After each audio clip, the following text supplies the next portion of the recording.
Waqf is an Islamic endowment of property or assets donated for charitable or religious purposes. The word Waqf is an Arabic term that means a charitable trust. This trust typically holds assets and the income generated from them is used for the intended purposes. In India, such endowments are governed under the Waqf Act and the assets are overseen by the Waqf Board. Once donated, the property cannot be taken back and must always be used for the intended religious or charitable purposes. Specifically Muslim का word क्यों इस्तेमाल किया गया है, क्योंकि वक्फ़ जो है, वक्फ़ एक इस्लामिक ड्यूटी है एक्चुअली, तो इसीलिए उसके अंदर जो है मुस्लिम्स को उसके मैनेजमेंट के लिए, उसकी गवर्निंग के लिए मुस्लिम्स को इसलिए स्पेसिफिक किया गया है। जहाँ जैसा आपने क्वेश्चन पूछा कि इसके ऊपर क्या इफेक्ट पड़ेगा, तो जहाँ तक है सरकार ये चाह रही है इसके अंदर कि इसके अंदर दूसरे धर्म के लोगों को भी शामिल किया जाए। तो जब ऑलरेडी क्लियरली तौर पर ये वर्ड स्पेसिफिक है वक्फ एक्ट के अंदर कि क्योंकि मुसलमानों के ज़रिए ये आवाम की भलाई के लिए ज़मीन दी जाती है और ये मुसलमान ही इसको गवर्न करेंगे। The Waqf Act was passed in 1954 and amended in 1995 and again in 2013 to grant governing boards more powers to designate Waqf properties. The NDA government is all set to amend the Act. According to its statement of objects and reasons, the bill seeks to omit Section 40 of the current law related to the powers of the board to decide if a property is a Waqf property.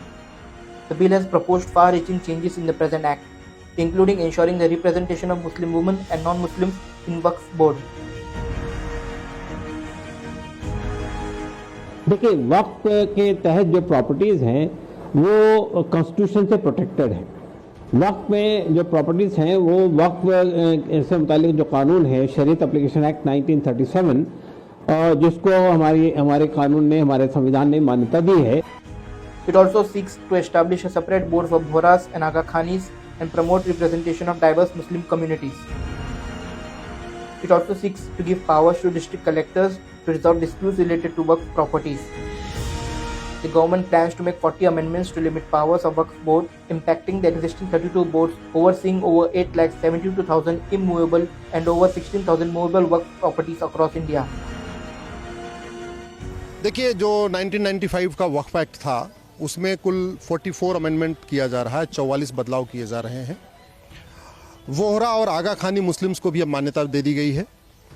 वक्फ को अनिवार्य रूप से घोषित करना अनिवार्य कर दिया गया है, यानी अगर आप प्रॉपर्टी वक्फ डिक्लेयर कर रहे हैं तो बाकायदा उसको लिखित में स्टैम्प पेपर पर डिक्लेयर करना होगा, गवाहों के सामने होगा।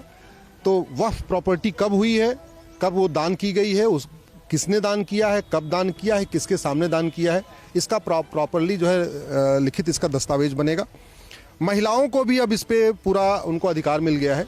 पहले क्या हो रहा था, बाय द वे, किसी महिला को बच्चा नहीं है तो अपनी ज़मीन अपने भतीजे को, भांजे को, बहन के बच्चे को नहीं दे पा रही थी, वो प्रॉपर्टी वक्फ में जा रही थी।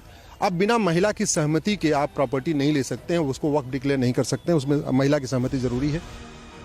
The decision to amend the act has stirred up a larger debate about whether the government wants to curtail the powers of the Waqf board or make a genuine push towards greater transparency in its governance process.